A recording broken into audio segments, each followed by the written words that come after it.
In this video, I'll be going through question 3 from the 2013 exam.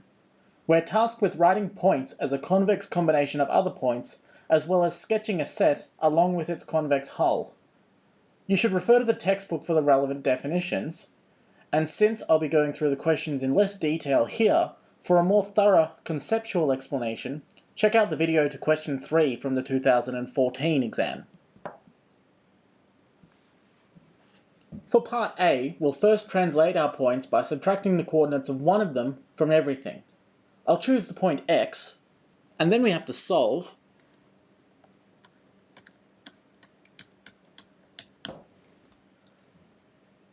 Q minus x equals alpha times x minus x plus beta of y minus x plus gamma times z minus x. For the reason that we're doing this, refer to the 2014 question. And of course we need alpha plus beta plus gamma equal to 1. Writing this out in matrix form gives us 2, 2, minus 1, 1. Since x minus x is 0, we won't write anything for the alpha term. We write beta times 2, 3, minus 1, 1, plus gamma times 3, 2, minus 1, 1.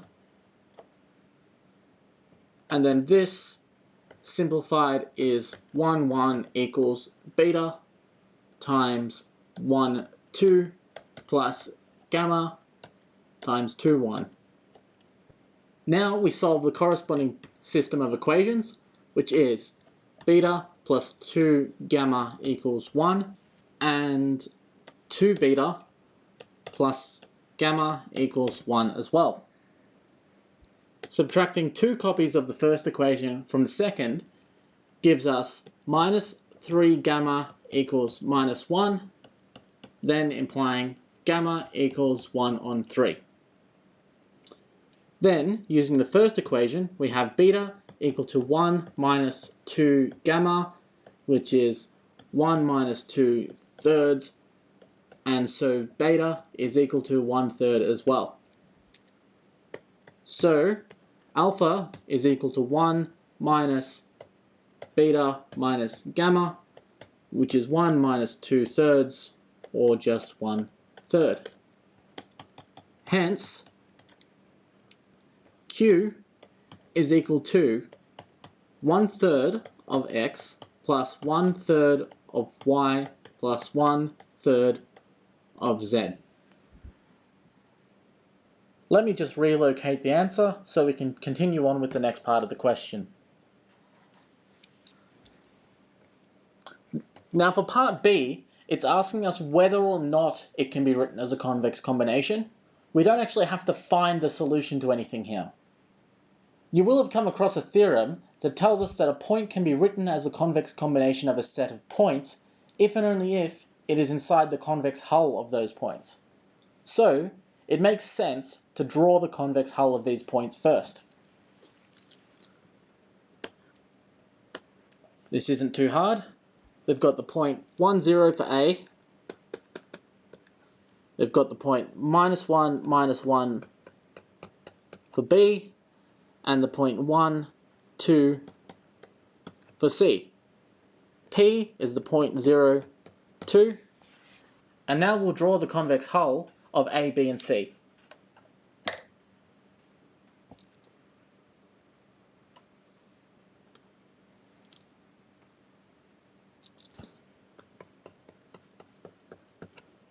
This one's not too hard. We can see that the point P is not inside the convex hull. So, we write, from the picture, P is not inside the convex hull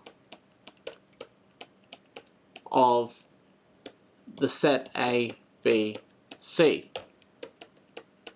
Hence, it cannot be written as a convex combination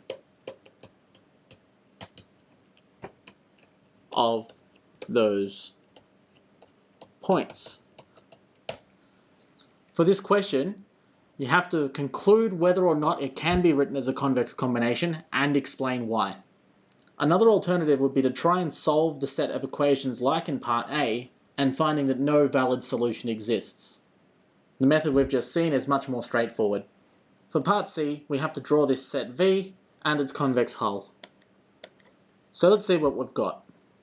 We've got the union of two sets. One is the set of all points where y is equal to x cubed and the absolute value of x is less than or equal to 1. And the second set is a set of points x, y such that x squared plus y squared is less than or equal to 1. This is the standard formula for a circle, including all the points inside the circle as well. In this case, it has a radius 1. For part 1, we're looking at the case where the absolute value of x is no bigger than 1. And we're sketching the curve y equal to x cubed.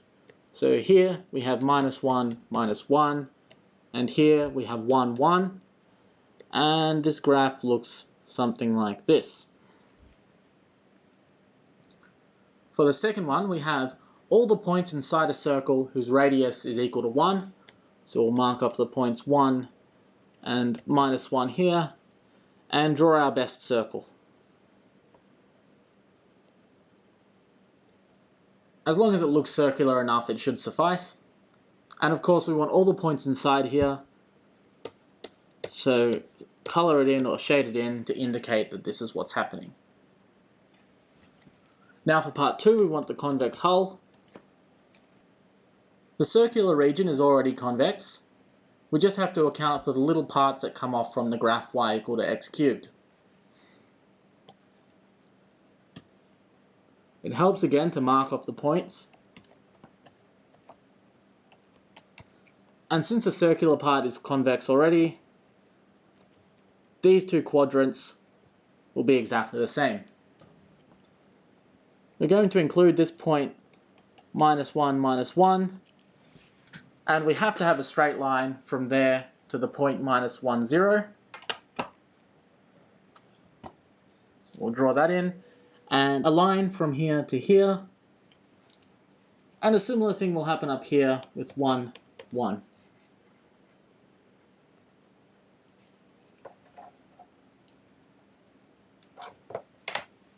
Shade in the region because this is the convex hull, and we've finished question 3.